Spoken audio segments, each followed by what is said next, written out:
मैं अपने साथ घटी हुई एक घटना बता रहा हूं। उधर की है, एक गांव में जाने का अवसर मिला, बहुत पुरानी बात। तो वहां एक संत जी मिल गए हमें, तो रात्रि में हमें और उनको एक गांव में एक साथ रहने का अवसर मिला। सज्जन थे, व्यवहार बड़ा अच्छा था। सवेरे सवेरे स्नान आदि नित्य नियम करके बैठे, हम भी बैठे। तो उस गांव के कुछ मोहल्ले के 2 4 10 लोग आ गए। बोले आज तो महात्मा लोग बैठे, कुछ सत्संग हो जाए। तो उन्होंने हमसे कहा आप कुछ कहो। तो हमने कहा महाराज आप ही बोली, हम भी सुन लेंगे। सद्भाव से ही कहा, हमें ये कल्पना ही नहीं थी कि क्या बोलेंगे। अब सत्संग शुरू हुआ, सुनो। वो बोले राम कृष्ण शिव दुर्गा गणेश, ये कोई भगवान नहीं। हम कहे भगवान, सत्संग यहां से शुरू हो रहा है।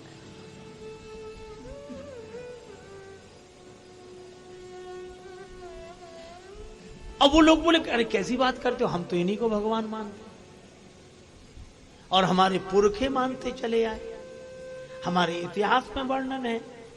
क्या बोले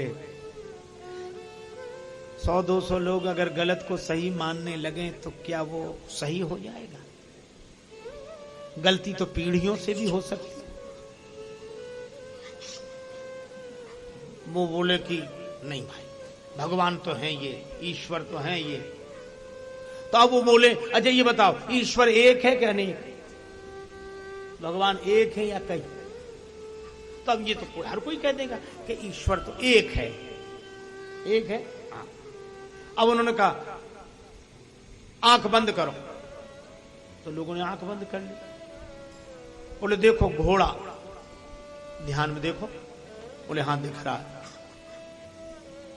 अच्छा देखो हाथी, हाँ दिख रहा। एक जैसी शक्ल दिख रही है सबको? हाँ एक जैसी। हाथी तो एक जैसे ही दिखे, घोड़ा एक जैसे ही दिखे, गाय भैंस ऊंट गधा जो देखो एक ही जैसा दिखे, क्योंकि एक ही तरह का होता है, तो एक दिखे। अब बोले देखो, आंख बंद करो। हाँ बोले देखो भगवान, तो अलग अलग दिख रहे हैं कि एक दिख रहे हैं? अब अलग अलग दिखेंगे, किसी को मुरली वाले, किसी को धनुष वाले, किसी को त्रिशूल वाले, किसी को ऐसे वाले, किसी को ऐसे। बोले ये अलग अलग दिख रहे हैं, सूंड वाले, तलवार वाली माता।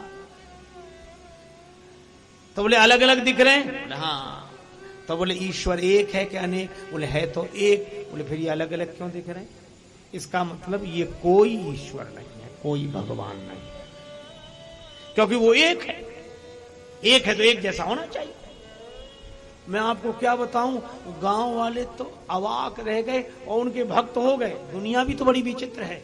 हाथ जोड़े, चरणों में सिर रख दिया, बोला महाराज हम तो युगों से गलती में थे, आज आंखें खुली हैं।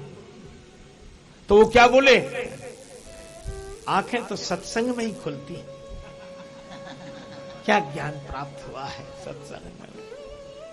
मैं आपको सही बताऊं, मुझे इतनी पीड़ा हुई, तो उनका जितना अच्छा व्यवहार हमारे साथ था, इतना प्रेम, हमें सब भूल गया। लेकिन अब करूं क्या? तो अब वो गांव वाले भी कहेंगे हाँ ये है सत्संग। तो हमने उनसे कहा कि महाराज आपने इनसे इतने सवाल पूछे, एक हम पूछ लें? बोले पूछो।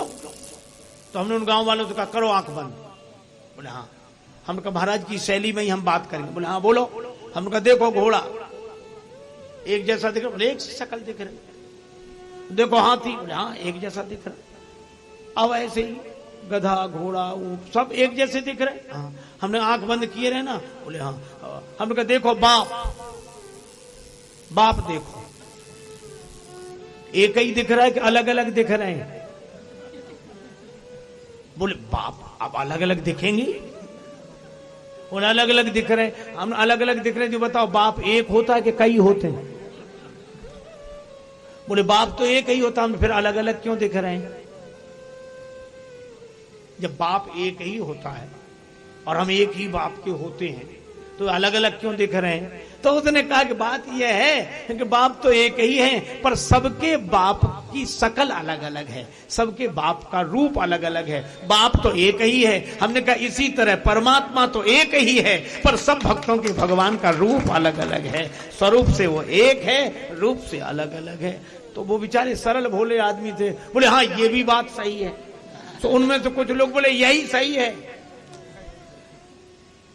महाराज गांव वाले तो बड़े प्रसन्न हो गए हमसे, और वो सज्जन हमसे ऐसे नाराज हुए कि तब से आज तक, पहले तो मिलते ही नहीं, मिल जाए तो बोलते नहीं, आज तक हमका बड़ी कृपा है, आप नहीं बोलो तो अच्छा है।